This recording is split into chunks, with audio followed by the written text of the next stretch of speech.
तो साहब जी से करबद्ध निवेदन है कि अपने अमृतमय वचन से हम सबको लाभान्वित करें। सदगुरुदेव कबीर साहेब की जय। परम पूज्य संत श्री अभय साहेब की जय। संत समाज की जय। भक्त समाज की जय। साहेब बंदगी, साहेब बंदगी, साहेब सकल हंस को बंदगी, साहेब सदगुरुदेव की जय।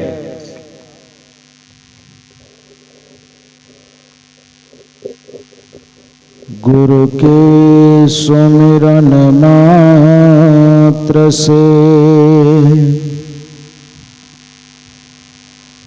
नासत विघ्न अनंत, ताते सर्वारंभ में ध्यावत है सब संत। गुरु है बड़ा गोविंद से मन में देख विचार, हरि सिर जय तो बार बार, गुरु सिर जय तो पार, गुरु सिर जय तो पार।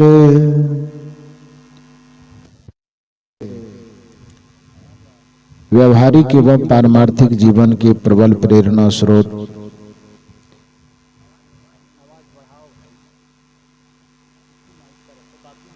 परमाराध्य परम पूज्य सदगुरुदेव जी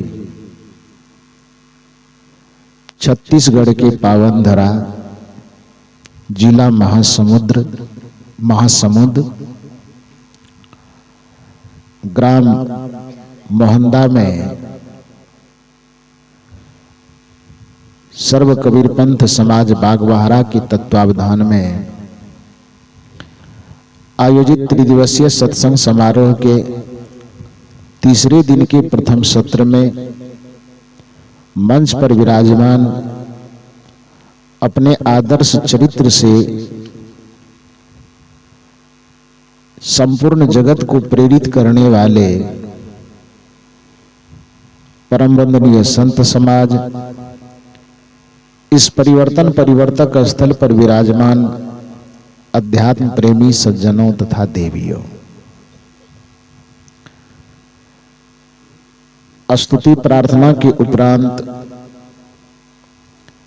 कुछ भजन और विचार के माध्यम से अभी आप लोग आप्लावित हो रहे थे।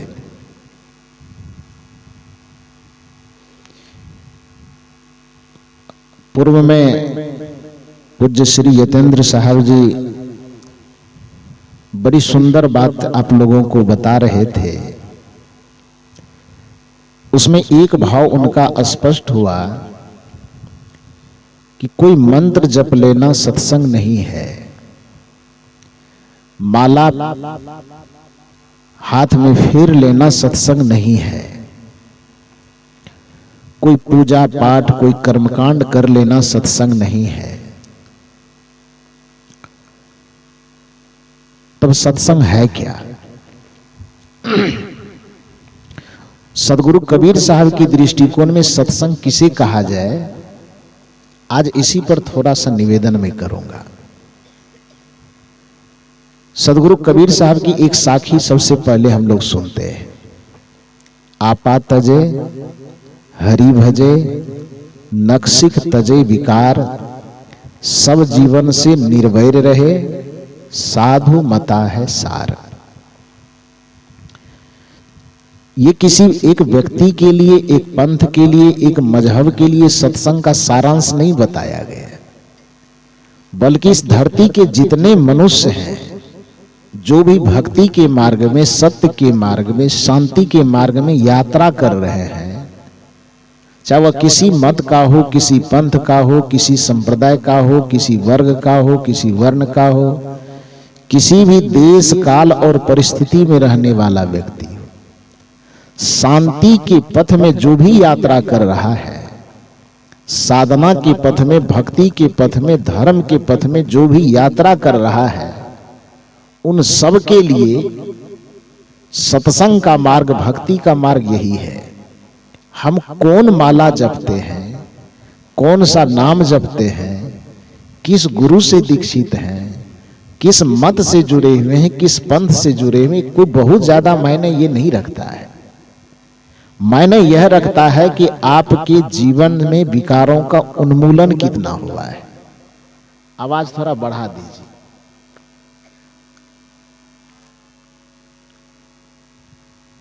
हेलो, बोलिए सद्गुरुदेव की। आपके जीवन में विकारों का परिष्कार कितना हुआ है? क्योंकि एक शब्द में, एक वाक्य में यदि हम सत्संग की परिभाषा दें तो अपने जीवन का परिशोधन करना ही सत्संग है। इस कपड़े में दाग लग गया है तो इसको धोने के अलावा इसको साफ करने का और क्या उपाय हो सकता है? अब कपड़ा गंदा हो गया है, कपड़े के गंदगी को हम साबुन और सर्फ लगा करके साफ न करें, अब बाकी इस कपड़े के सामने बैठ करके हम कोई मंत्र जपें, कपड़ा कैसे साफ होगा? साबुन सर्फ का प्रयोग करके इस कपड़े को रगड़े नहीं, धोए नहीं, साफ करें नहीं, कोई हरि कीर्तन करना शुरू कर दे, कोई कथा करना शुरू कर दे, यज्ञ करना शुरू कर दे, हवन करना शुरू कर दे, इससे कपड़े को साफ होने का क्या संबंध है? कपड़ा साफ करने का सीधा सा फॉर्मूला है कि इस पे साबुन सर्फ लगा करके भाई निचोड़ो मड़ोड़ो, ये साफ हो जाएगा। आपके और हमारे जीवन में अशांति किसी ग्रह के टेढ़ा होने से अशांति नहीं है ना भाई। किसी दिन के कारण, किसी काल के कारण, किसी समय के कारण हमारा जीवन दुखी नहीं है। हमारा और आपका जीवन दुख हुई होने का दो कारण है, एक चित्त का विकार और दूसरा अपने बिगड़े हुए कर्म संस्कार। इस दो चीज के अलावा इस संसार में मनुष्य के न तो कोई सुख का कारण है न दुख का कारण है। पहला कारण है अपने चित्त का विकार, मन का विकार। जिसका मन विकार से भरा हुआ होगा वो दुनिया में भगवान का भी भगवान हो जाए, भक्त की तो बात छोड़ दीजिए, वो भगवान का भी भगवान हो जाए, फिर भी यदि उसका चित्त विकारों से भरा हुआ है तो पूरे ब्रह्मांड में उसके सुखी होने का कोई उपाय नहीं है। तो विकारों से भरा हुआ चित्त, विकारों से भरा हुआ मन दुख का पहला कारण, और दूसरा कारण है अपने बिगड़े हुए कर्म और संस्कार। उसी बिगड़े कर्म संस्कार को कोई तकदीर भी कहता है, भाग भी कहता है, नसीब भी कहता है। क्योंकि भाग, नसीब, तकदीर कोई अलग से चीज नहीं है कि कोई भगवान लिख देता है। भाग, नसीब, तकदीर भी आप ही लिखते हैं, आपके ही कर्म का वह तीसरा रूप है। क्योंकि दर्शन शास्त्र कहता है कि कर्म के 3 स्तर हैं। पहला क्रियामान कर्म, जो वर्तमान में हमारे द्वारा संपादित हो रहा है उसको क्रियामान कर्म कहा जाता है। कर्म हो करके जो जमा हो चुका है उसको हम संचित कर्म कहते हैं। कर्म किए, जमा हो गया, और जमा होने के बाद उसका फल मिलना अब प्रारंभ हो गया है, उसको प्रारब्ध कर्म कहते हैं। तो जिसे प्रारब्ध कर्म कहा जाता है, उसी प्रारब्ध को प्रकारांतर से कोई नसीब कहता है, कोई भाग कहता है, कोई तकदीर कहता है। तो यदि आपके भाग में दुख लिखा हुआ है तो इसका यह मतलब नहीं कि कोई भगवान लिखा दिया और भगवान उसको मिटा देगा, कि हम चढ़ावा चढ़ा देंगे, फूल माला दिखा देंगे, अगरबत्ती दिखाएंगे तो भगवान प्रसन्न हो जाएंगे और उससे हमारा तकदीर बदल देगा। ना, भगवान आपकी तकदीर को बनाया ही नहीं तो भगवान आपकी तकदीर को कैसे मिटा सकता है? अपने भाग को, अपने तकदीर को बनाने वाले भी आप ही हैं। इसलिए इतनी सी बात काफी है कि कर्म प्रधान विश्व करी राखा, जो जस करहि सो तस फल चाखा।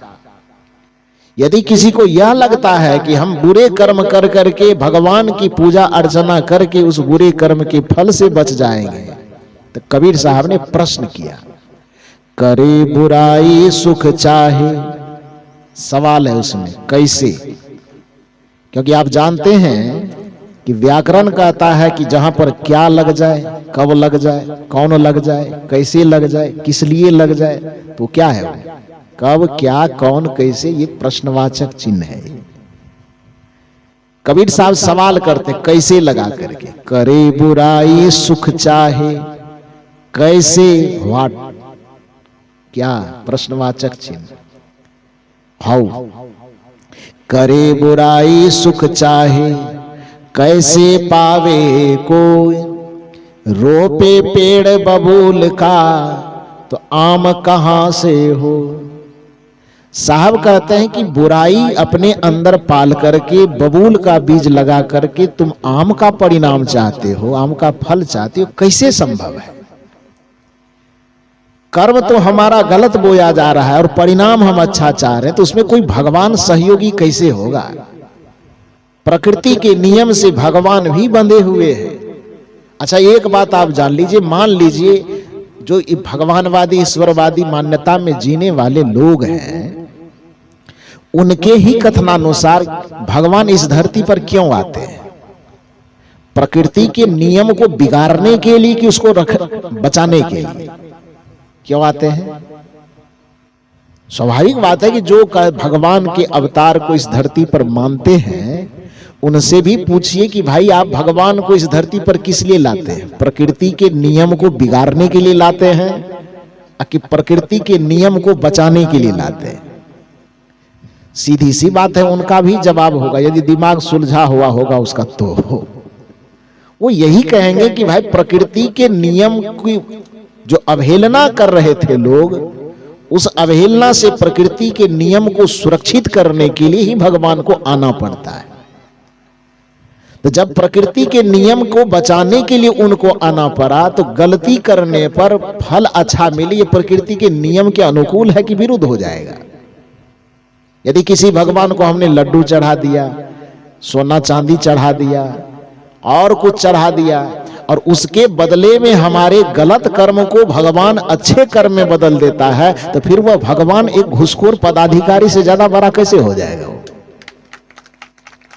है जो भ्रष्ट पदाधिकारी है, भ्रष्टाचार में लिप्त है, कि आपके कागज दाएं बाएं हो भी तो थोड़ा 50,000 दे देने से, टेबल के नीचे दे देने से सब कागज सही हो जाता है। और यदि यही काम भगवान का रह गया है कि आपके अंदर में विकार है, पाप है, बुराई है, गलत आचरण है, गलत विचार है, गलत व्यवहार है, अब भगवान को 5 केजी लड्डू चढ़ा दिए, ज्यादा बड़ा पाप है तो 5 केजी सोना चढ़ा दिए, और भगवान खुश होकर के हमारे बिगड़े हुए कर्म के परिणाम को ठीक कर दिया, तो एक भ्रष्ट पदाधिकारी में और भगवान में फिर अंतर क्या रह जाएगा? रहेगा? वस्तुतः भगवान ऐसा नहीं करेंगे। भगवान प्रकृति के नियम को ही भगवान कहा जाता है, और उस नियम से व्यक्ति बंधा हुआ है। हालांकि बोने के वक्त में वह समझता नहीं कि कोई देख रहा है, लेकिन फल जब आता है तब छटपटाता है, भगवान भगवती मंदिर मस्जिद सर रगड़ते फिरता है। एक कहानी हम लोग कहा करते हैं कि एक किसान अपने खेत में कुछ बीज बो रहा था, फसल बो रहा था। एक महात्मा रास्ते से गुजर रहे थे, तो देखा बगल में कि खेत है, किसान उसमें बीज छींट रहा है। गर्मी का महीना रहा होगा, किसान बेचारा संजोग से उस रोज घर से कुछ भोजन खा करके नहीं आया था। एक तो पेट की भूख और दूसरा ऊपर से गर्मी पड़ रही थी, तो गर्मी वाले सूर्य का भी ताप, भीतर में भी आग और ऊपर में भी आग। पेट में आग होता है कि नहीं होता है? अग्नि के भी 5 प्रकार बताए जाते हैं। अग्नि के प्रकार आप लोग जानते हैं? आग कितने प्रकार का होता है? 5 या 6 होता है शायद। पेट की अग्नि को जठराग्नि बोला जाता है, समुद्र के अग्नि को बरवाग्नि बोला जाता है, जंगल के अग्नि को दावाग्नि बोला जाता है। बोला जाता है ना। अब बाहर का जो आग है तो उसको अग्नि बोला ही जाता है। शरीर में भी आग है, जो ताप है शरीर का, उसको भी कोई अग्नि बोला जाता है। तो 5-6 प्रकार का शायद बताया जाता है। तो मूल रूप से आप यह समझिए कि एक उस बेचारे को पेट की आग उसको परेशान कर रही थी भूख से, दूसरा ऊपर से सूर्य का ताप पड़ रहा था, तो परेशान था वो। और बगल से जो महात्मा जी गुजर रहे थे, देखा कि किसान छींट रहा है, तो महात्मा जी अचानक पूछ बैठे किसान से कि क्या बो रहे हैं। तो शायद बेचारा पेट उठ भरा रहता, गर्मी न लगती तो थोड़ा शांत होकर के जवाब देता। क्योंकि किसान जो होते वो सरल सहज होते ही हैं, तो महात्मा का बात सुन करके वो सहजता से जवाब दे सकते थे। लेकिन शायद एक तो घर का कोई टेंशन होगा, भूख भी होगी और ऊपर से गर्मी से माथा भी गर्म होगा, तो उसमें जवाब थोड़ा कड़क हो गया। उसने महात्मा से कहा तो कोई काम धाम नहीं मिलता है, क्या बोले नहीं बोले, जाइए आप रास्ते से। महात्मा जी फिर मुस्कुराते हुए बोले कि क्या बोल रहे हैं, थोड़ा बता दीजिए। फिर कड़क करके वो किसान जवाब दिए। 2 बार 3 बार 4 बार जब एक ही तरह से जवाब वो दिए तो महात्मा जी से भी नहीं रहा गया। उन्होंने भी कहा भैया जवाब मत दो, जाओ। लेकिन एक बात याद रखो कि 8 दिन के बाद जब उधर से हम लौटेंगे तो तुम्हारे अड़ोस पड़ोस अगल बगल किसी से पूछने की जरूरत नहीं पड़ेगी। यहां तक कि तुम भी खड़े रहोगे तो तुमसे भी हमें पूछना नहीं पड़ेगा कि क्या बोए हो। अभी पूछ रहे हैं, नहीं बता पा रहे हो तो, लेकिन याद रखना कि 8 दिन के बाद जब मैं दोबारा उधर से लौटूंगा तो किसी से पूछने की आवश्यकता नहीं पड़ेगी। तुम्हारे जमीन और प्रकृति का नियम चिल्ला चिल्ला करके यह बता देगा कि 8 दिन पहले तू खेत में क्या बो रहा था। बताएगा कि नहीं? क्योंकि 8 दिन के बाद क्या हो जाएगा, वो बीज निकल करके बाहर आएगा तो पता चलेगा कि क्या बोया गया था। ठीक उसी प्रकार से ये मनुष्य जिस समय अपने कर्म का, विचार का, भाव का बीज बो रहा होता है, उस समय जैसे लगता है कि हमारा वह बीज कोई देख नहीं रहा है। भलाई का बीज, बुराई का बीज, अच्छाई का बीज, नैतिकता का बीज, अनैतिकता का बीज, पाप का बीज, पुण्य का बीज, कुछ भी बो रहा होता है, उसे लगता है कि बस हम ही तो सर्वे सर्व, हम बो रहे हैं, कौन जानता है। लेकिन इतना बात याद रखो, नियम कहता है भलाई कर भला होगा, बुराई कर बुरा होगा। भलाई कर भला होगा, बुराई कर बुरा होगा।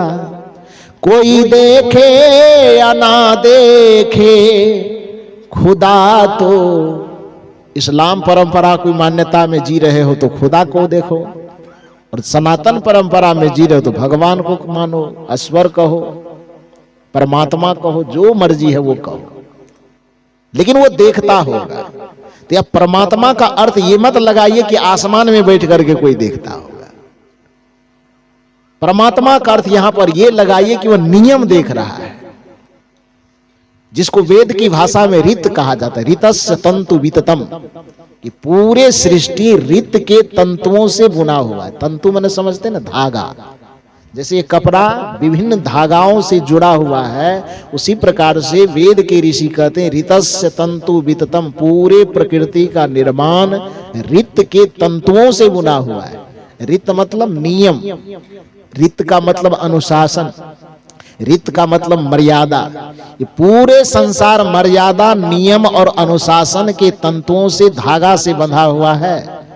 उस धागा से कोई पार पाना चाहेगा, आदमी की बात छोड़ो, जिसे हम भगवान कहते वह भी इस दायरे में यदि आ गए तो भगवान भी उस चीज से पार नहीं हो पाएंगे। उसको भी इस नियम के साथ ही जीना होगा।